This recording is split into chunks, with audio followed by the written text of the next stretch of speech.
আসসালামু আলাইকুম। আজকে দশম শ্রেণীর শিক্ষার্থীদের আমি জৈব যৌগ অধ্যায় থেকে অ্যালকেনের মুক্ত শিকল কিভাবে তৈরি করে এটা আমরা একটু দেখব।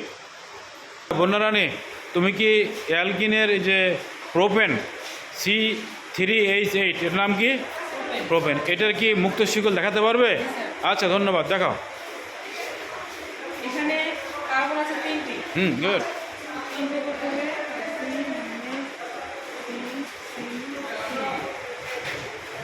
কার্বনের জন্য নিন 4।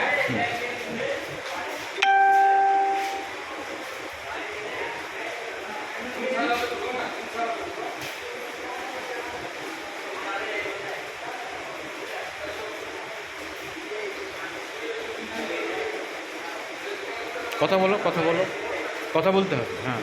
এখানে হাইড্রোজেন আছে 8টি। হুম।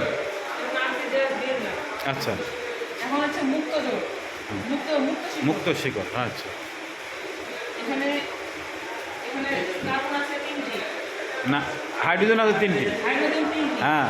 এবং তারপরে আছে হাইড্রোজেন 2টি। আচ্ছা, তারপরে আছে হাইড্রোজেন 3টি। কার্বন 1টি, হাইড্রোজেন 3টি। নাম কি? প্রোপেন। নাম কি? প্রোপেন। Very good. প্রোপেন এটা গ্যাস না তরল না কঠিন? এটা হচ্ছে গ্যাস। গ্যাস। অসংখ্য ধন্যবাদ বন্যারানীকে, অসংখ্য ধন্যবাদ।